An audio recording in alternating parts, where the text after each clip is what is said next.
Have you ever wondered why your heart races when you're stressed or anxious? This is your body's natural response to stress, but what happens when this response becomes chronic and overwhelming?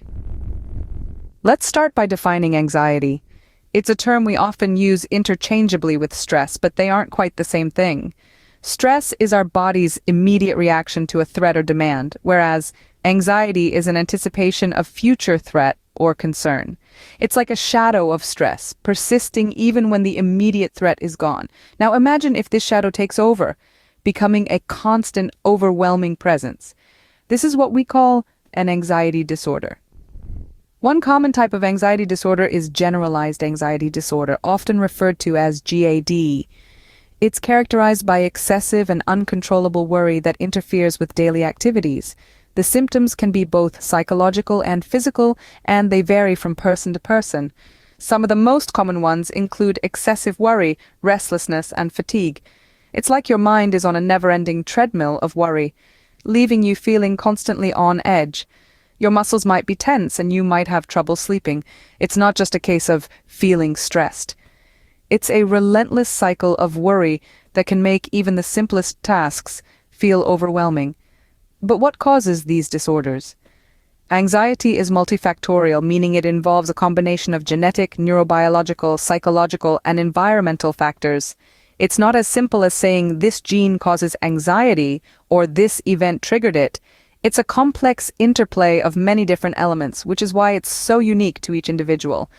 It's also important to mention that anxiety disorders can increase the risk of other medical conditions. They often co-occur with other mental health disorders and can exacerbate physical health conditions. Finally, let's touch on the fight or flight response. This is our body's primitive, automatic, inborn response that prepares the body to fight or flee from perceived attack, harm, or threat to our survival. When this response is constantly triggered, it can lead to an anxiety disorder. So, what can we do about it? Understanding anxiety is the first step. A comprehensive clinical assessment and patient history are crucial in diagnosing and treating anxiety disorders. It's important to remember that a patient-centered and collaborative treatment plan is key. Anxiety is more than just feeling stressed or worried.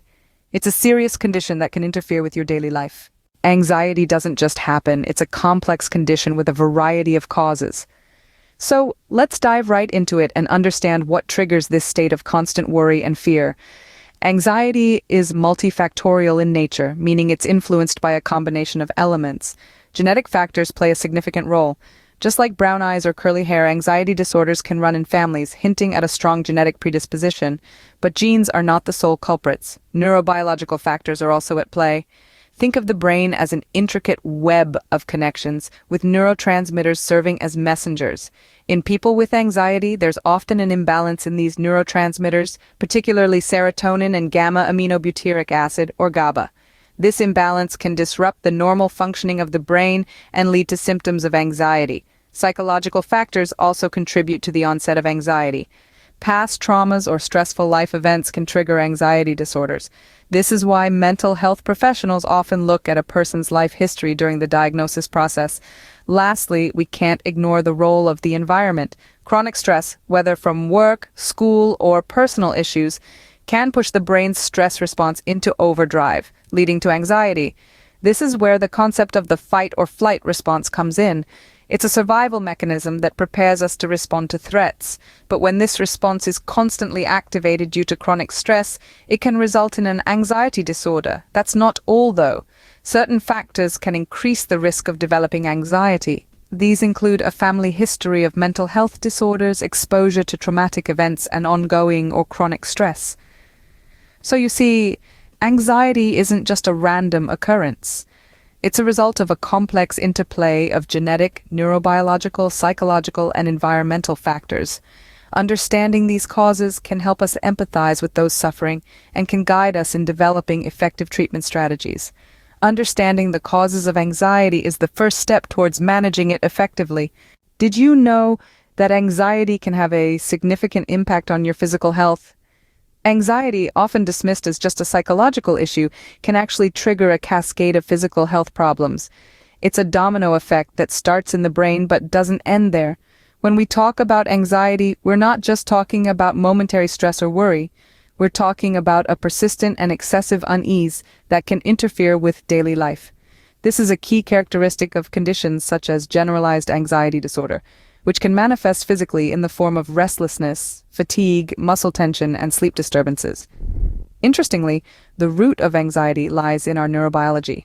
Our brain has a symphony of neurotransmitters, chemical messengers that transmit signals across nerve cells. In a perfect world, all these neurotransmitters would be in harmony. But with anxiety, there's a discord. Two key neurotransmitters, serotonin and gamma-aminobutyric acid, or GABA, are often out of balance. Serotonin, which helps regulate mood, is typically low, while GABA, which has a calming effect, may not function effectively. This dysregulation can lead to the feelings of unease and worry characteristic of anxiety. However, the effects of anxiety are not confined to the brain. Chronic anxiety can lead to or exacerbate other physical health conditions. For instance, it's associated with an increased risk of cardiovascular disease, respiratory disorders, and gastrointestinal conditions. It can also impair the immune system, making you more susceptible to infections. Anxiety can also exacerbate symptoms of existing medical conditions. For instance, it can worsen pain in conditions like fibromyalgia or arthritis. It can also interfere with the management of chronic illnesses like diabetes or heart disease, as the constant worry and stress can make it harder to follow treatment plans. The connection between anxiety and physical health underscores why it's crucial to address anxiety not just for mental well-being, but for overall health. Identifying and managing anxiety can help improve quality of life and may even prevent or mitigate some physical health conditions. Anxiety is not just a mental health issue. It affects the whole body and can lead to or worsen other physical health conditions. So, let's not underestimate the impact of anxiety. It's a complex condition with far-reaching implications, and understanding it is the first step towards better health. Our brain is a complex organ, and it plays a pivotal role in how we experience anxiety. Let's take a tour through the neural circuits that contribute to this experience. Two key players in this process are the amygdala and the prefrontal cortex. The amygdala, often referred to as the alarm center of the brain, plays a significant role in fear responses and anxiety. It's the part of the brain that responds to perceived threats and triggers the body's fight or flight response. On the other side of the coin, we have the prefrontal cortex, the control center of the brain. This region is responsible for complex cognitive behavior, decision-making, and moderating social behavior. When it comes to anxiety, the prefrontal cortex helps to assess threats and regulate our emotional responses. Now, imagine these two areas in a constant tug-of-war, with the amygdala sounding the alarm and the prefrontal cortex trying to keep everything in check. In individuals with anxiety disorders, this balance can be tipped, leading to an overactive amygdala and an underactive prefrontal cortex. This imbalance can result in the excessive worry, restlessness, and other symptoms associated with anxiety disorders. Let's delve a bit deeper into the fight or flight response. This is an automatic physiological reaction to perceived harmful events, attacks, or threats to survival. It prepares the body to either face the danger or run away from it. While this response is essential for our survival in anxiety disorders, it can become triggered too easily, leading to constant feelings of fear and anxiety, even when there's no real danger. So, when we talk about anxiety, we're not just talking about feelings or emotions. We're talking about a complex interplay of brain circuits, neurotransmitters, and physiological responses. Understanding this can help us appreciate why anxiety isn't something that people can simply snap out of. It's a deeply rooted biological process. Our brains are hardwired to protect us from danger, but in anxiety disorders, this protective mechanism can become overactive and counterproductive. Anxiety can be a challenging condition to live with, but the good news is that it's treatable. The treatment journey often begins with a comprehensive clinical assessment and an in-depth look at the patient's history. This step is crucial, as it helps the medical professional to understand the nature of the anxiety, its triggers, and how it impacts the patient's daily life. Once the assessment is complete, a patient-centered and collaborative treatment plan is created. This is not a one-size-fits-all approach. Instead, it's tailored to the unique needs and circumstances of the individual. It's a dynamic plan that may evolve over time as the patient progresses and their needs change.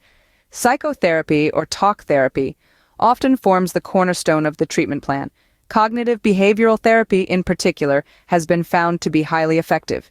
It aims to help individuals identify and change thought patterns that lead to anxiety, equipping them with practical strategies to manage their symptoms. In some cases, medication may be recommended to help manage the symptoms of anxiety. These might include antidepressants, benzodiazepines, or other anxiolytic drugs.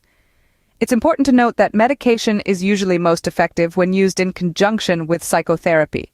Lifestyle changes can also play a significant role in managing anxiety.